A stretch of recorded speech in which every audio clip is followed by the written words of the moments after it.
네, 목요일 2부는 알아두면 돈이 되는 노동법 알돈노 시간입니다. 올해 코로나19로 실업률이 높아지면서 올해 정부의 실업급여 지급액이 지난해보다 3조 7천억 원가량 늘어난 12조 원에 육박할 전망입니다. 일단 정부는 실업급여 지급 예산이 부족하진 않을 것으로 예상하고 있는데요. 직장을 잃고 막막한 상황에서 담비 같은 실업급여 대상은 어떻게 되는지 정말 부족하진 않을지 자세한 내용 살펴보도록 하겠습니다. 방송 들으시면서 노무에 대해 궁금한 점이 있는 분들, 월급을 못 받았다거나 연차 사용에 문제가 있거나 직장 생활 또 노무 관련해서 고민이신 분들 지금 서둘러 주시길 바랍니다. 단문 50원, 장문 100원의 유료 문자 샵 0945번으로 보내시거나 YTN 라디오 유튜브와 애플리케이션 댓글창도 열려 있습니다. 자, 이 시간 문자 많이 들어오기 때문에 지금부터 보내주셔야 상담이 가능하고요. 참여하시는 분들 책 선물도 준비가 돼 있네요. 배우 정혜리의 에세이 채우지 않아도 삶에 스며드는 축복, 이 책을 다산 북스에서 드립니다. 필요하신 분들은 책이라고 문자에 적어주시면 됩니다. 자, 그럼 함께 말씀 나눌 분 모셔보죠. 소나무 노동법률사무소 김효신 노무사와 함께하겠습니다. 안녕하세요. 네, 반갑습니다. 날 많이 춥죠? 네, 너무 추운데요. 네. 오시는데 괜찮으셨습니까? 네, 그래서 대중교통 이용 안 하고 자가용에서 왔습니다. 너무 추워가지고요. 네. 오늘 날씨가 많이 춥습니다. 네. 이렇게 추운 날씨에 더 좀 어려운 분들이 계시죠. 네. 일부에서 자영업자 분들에 대한 이야기를 조금 나눴는데, 네. 실업급여 지급액 역대 최고치를 좀 경신하고 있다고 들었습니다. 네. 코로나19 상황이 계속되면서 일자리마저 좀 잃는 분들 많은 것 같은데, 네. 현재 상황 어떻습니까? 네, 아까도 소개하실 때 작년보다 대거 는 거에 대해서 말씀해 주셨는데요. 그게 정말 조금 더 심각한 것 같습니다. 11월 달에 실업급여 지급액이 총 수급자 수가 60만 6천 명이었고요. 지급액이 9,138억이었다고 해요. 그래서 전년 동월 대비 무려 54%가 증가했다. 많이 증가했네요. 네. 그래서 올해 1월에서 11월까지 실업급여 지급 총액을 보면 10조 8천억이라고 해요. 그래서 이미 지난해 전체 지급액에 8조 1천억 정도가 됐다고 하는데 그래서 2조 7천억이 증가했습니다. 둘러보시면 대개 청년 실업률도 굉장하고요. 또 조금 더 걷잡을 수 없이 가고 있지 않나 그런 생각이 좀 듭니다. 네. 코로나19 말고 다른 요인도 찾을 수 있을까요? 이렇게 실업급여 지급액이 늘어난 이유? 이게 왜냐하면 데이터에 이제 고용보험 피보험자 수를 가지고 이제 하다 보니까 고용보험 데이터에 잡히게 됐잖아요. 그 이유가 이제 최저임금이 급격하게 올라오기 시작하면서 국가에서는 일자리 안정자금이라고 해서 고용하시는 분마다 30인 이하 사업장에서 그 지원금을 지급하고 있었어요. 거기에다가 플러스로 일자리 안정자금 지원 받으시는 분은 건강보험 감면까지 해주다 보니까 사업주로서는 고용할 유인과 고용을 하더라도 지원금을 받게 됨으로써 조금 더 사용할 수 있는 계기가 됐거든요. 그래서 고용보험에 가입을 해야 되니까. 사용자 입장에서는 좋은 거 아닙니까? 그렇죠. 대신에 이제 고용보험에 가입함으로써 조금 가입 안 하셨던 분들의 그 가입률을 끌어올렸단 말이에요. 그렇기 때문에 정부에서는 그런 경우가 많기 때문에 데이터가 전년보다는 많이 잡힌다 이런 얘기들을 많이 하고 있는데요. 전체 노동자 데이터 잡히는 게 많아졌으니까. 그렇죠. 이제 모수가 늘어났으니까 늘어왔으니까 조금 전년이나 전전년도에 비교하는 거는 조금 우리지 않냐 이런 얘기가 하는데 근데 일자리 안정 자금도 2018년도부터 시작이 됐거니까 2019년도 대비하는 거는 크게 괜찮다고 보이는데 코로나19하고 이제 그 모수가 증가한 거에 대해서 같이 맞물린 것 같습니다. 그렇군요. 네. 자, 대부분 아실 테지만 그래도 실업급여 어떤 제도인지 다시 한번 소개를 해 주시죠. 대부분 다 알고 계셔요. 그런데 오해가 있으신 것 같아요.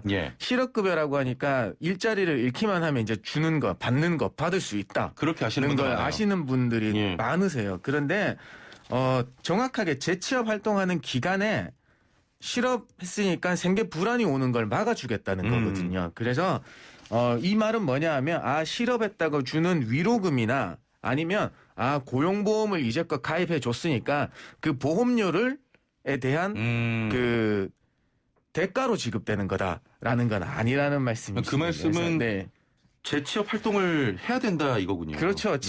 구직 활동을. 취업 못하는 기간 동안에 재취업할 수 있도록 어떤 그 격려? 그렇죠. 그게 아니라 그 지원금 보험료 실업급여를 지급함으로써 예. 조금 생계를 더 이어나가고 불안에 떨지 않고 조금 더 나은 일자리를 구하는 데 도움을 주겠다는 그렇습니다. 거죠. 네. 맞습니다. 회사를 그만둔 모든 분들이 네. 이 실업급여를 받을 수 있는 건 아닙니다. 어떤 네, 분들이 맞아요. 받을 수가 있나요? 근데 요거 네 가지만 조금 알아두시면 돼요. 예. 첫 번째는 비자발적 퇴사.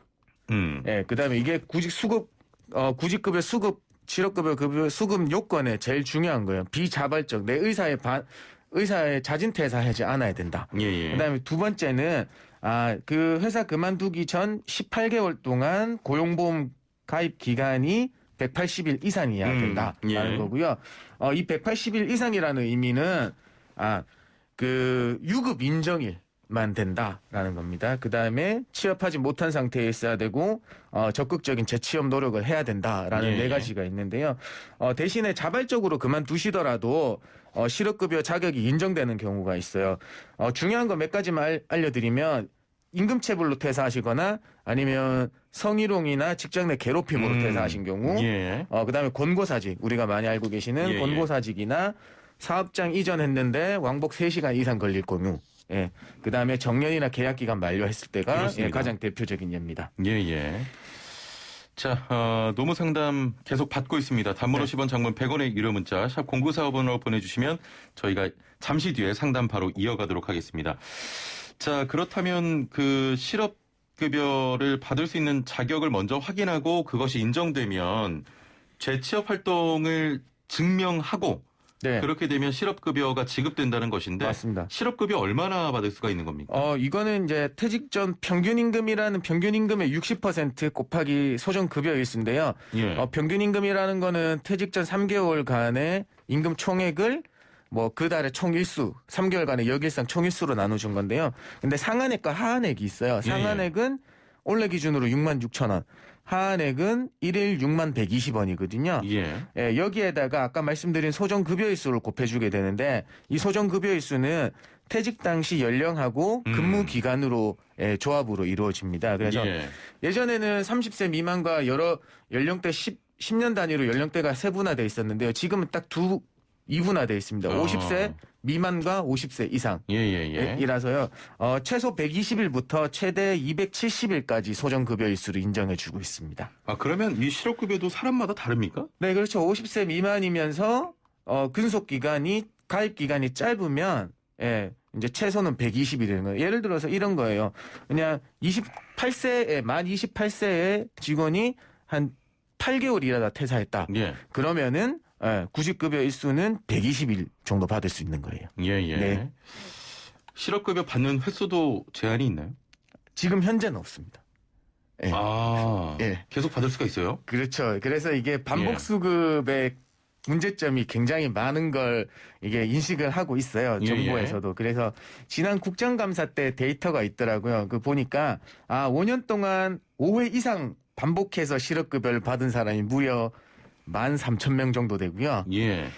그다음에 그래서 이게 워낙 심각해지니까 노동부에서 지금 실업급여 반복수급에 대한 문제를 어떻게 제한할 거냐에 대해서 연구 용역을 줘서 올해 안으로 그걸 받기로 했다고 해요. 그래서 아마 내년도 초에 1분기쯤에는 제도가 바뀌 조금 더 개선되지 않을까 싶습니다. 네. 그래서 현재는 부정수급 횟수에 따라서 실업급여 제한만 두고 있지 그 받는 데 대해서는 횟수 제한은 없습니다. 알겠습니다. 자, 상담을 좀 이어가 보도록 할게요. 4256번님, 12월에 퇴사하는데 1월 연말 소득공제 신청은 어디서 합니까? 라고 하셨거든요. 요거는 연말정산 이제 12월에 퇴사하시면 연말정산 자료는 1월 달에 제출하기 때문에 못 하실 수가 있어요.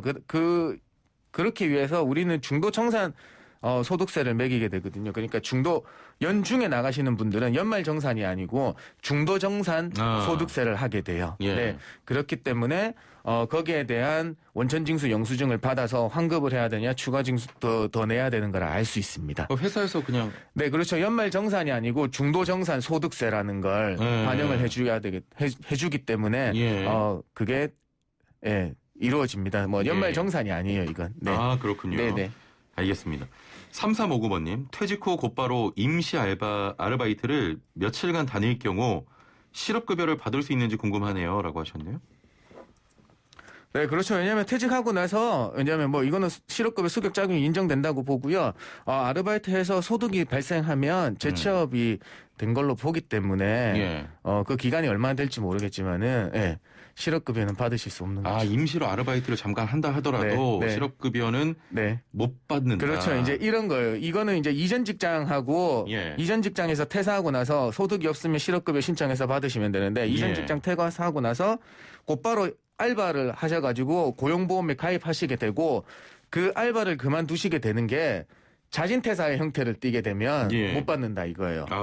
알바도 계약 기간에 계약 만료로 퇴사하게 되면 아까 예. 피보험 단위 기간이 180일 이상이 되는 게 곧바로 우리가 3년 내로는 합산해서 되기 때문에 예. 이어질 수 있는 게 되거든요.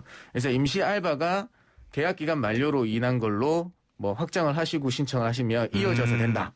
예, 다만 정말 일용직처럼 하다가 자진퇴사 형태를 갖추면 예. 되지 않는다 또. 알겠습니다. 그걸 알려드리겠습니다.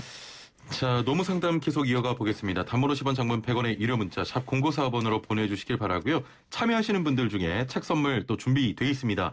배우 정혜리 씨의 에세이 채우지 않아도 삶에 스며드는 축복책을 다산 북스에서 드립니다. 필요하신 분들은 책이라고 문자 적어주시길 바랍니다. 오늘도 상담이 굉장히 많아요. 네. 0214번님, 안녕하세요. 완전 애청자입니다. 너무 급해서 여쭤봐요. 연차인데 19년에 입사하고 19년 6월 25일에 일을 하다가 손가락이 다쳐서 8월 11일까지 공상으로 병가를 했는데 1년 미만이라고 연차가 달수만큼 차감됐습니다. 이렇게 빼는 게 맞는 건지 궁금합니다. 라고 하셨네요. 지난주인가 지지난주인가에 문의를 주신 유형하고 비슷하거나 아니면 같으신 분 같아요. 예, 그러신 분 같은데. 이게 6월 25일에 손가락 다친 게 일하시다가 다쳐서 예. 산재 승인을 받으셨다고 하면 우리 법에서는 그 업무상 사고로 인한 산재로 그 요양한 기간은 출근한 것으로 보기 때문에 연차 발생에 있어서 전혀 영향받지 않아요. 그런데 이게 산재로 아니고 그냥 회사가 병가나 공상이라고 얘기하시니까 그냥 회사가 임의로 주는 병가로 처리했다고 하면 그거는 법에서 규정을 안 하고 있기 때문에 만근을 하지 못하신 걸로 되는 거거든요. 그렇기 때문에 그 기간은 만근 못 채우신 기간은 연차가 발생하지 않는 거죠. 그러니까 가장 중요한 논점은 뭐냐 하면 그 다치신 게 업무상 재해로 인한 거 산재로 되는 거냐 아니냐가 가장 중요하다 하겠습니다. 네.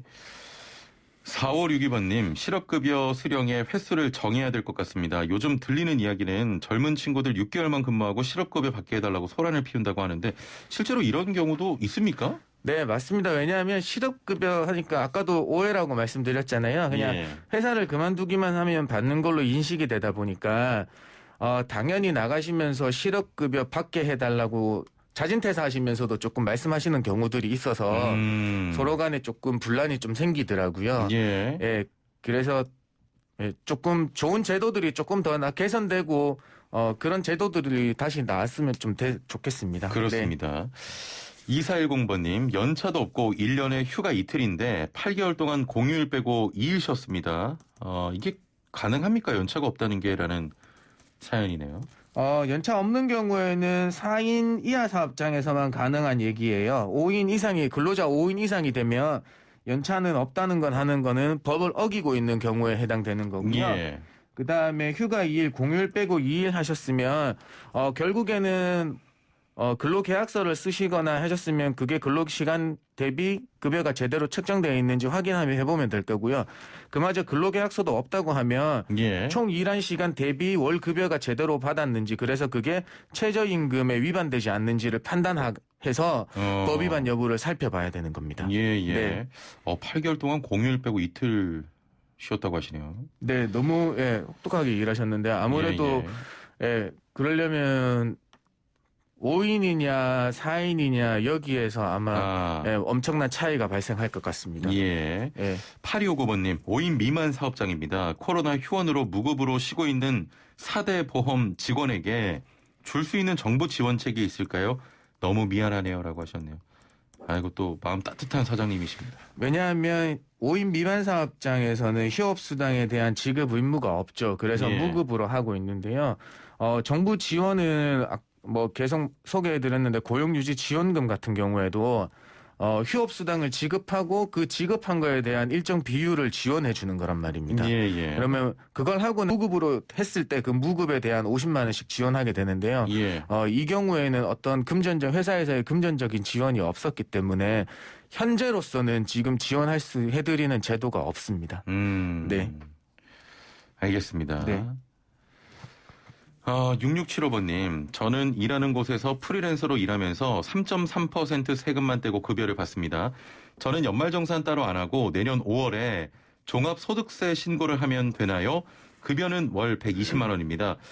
그리고 남편은 4대 보험 다 떼는 회사에 다니는데 남편 연말정산 시에 저도 같이 하면 되는 건가요? 라고 하셨네요. 네, 맞습니다. 이분은 프리랜서시기 때문에 사업 소득세를 떼신 겁니다. 그래서 내년 5월에 있을 종합소득세 신고를 해주시면 되고요. 우리 바깥분께서 4대 보험에 다 들어가서 연말 정산을 실시하는 근로소득자이기 때문에 거기에 우리 부양가족으로 올라가셔서 부양공제를 받으시면 되겠습니다. 예. 네. 6835번님, 저는 굴삭기 조종사입니다. 스피아라고 프리랜서처럼 일당 받듯이 임금 받으면서 10년이 됐는데 퇴직금을 받지만 계약서를 썼는데 연식이 너무 길다 보니 그냥 넘어가기 아까워요. 퇴직금 받을 수 있나요? 라고 하셨네요. 문자가 아까 퇴직금을 준다고 하시지 않았어요? 퇴직금을 받는다.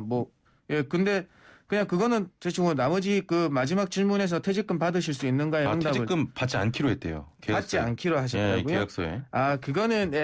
그거는 우리 강행법규인 만약에 근로자성이 인정된다고 하면 예. 그 퇴직금을 받지 않기로 하겠다고 둘 간의 합의서를 썼다고 하더라도 그거는 강행법규에 위반되는 거기 때문에 근로자성만 인정이 되시면 퇴직금 받으실 수 있습니다. 받으실 수 있나요? 네, 그 굴삭기 조종사 스피어 기사로 하신다고 하셨는데요. 대신에 제가 누누이 말씀드린 근로기준법상 근로자가 인정이 돼야 되는 겁니다.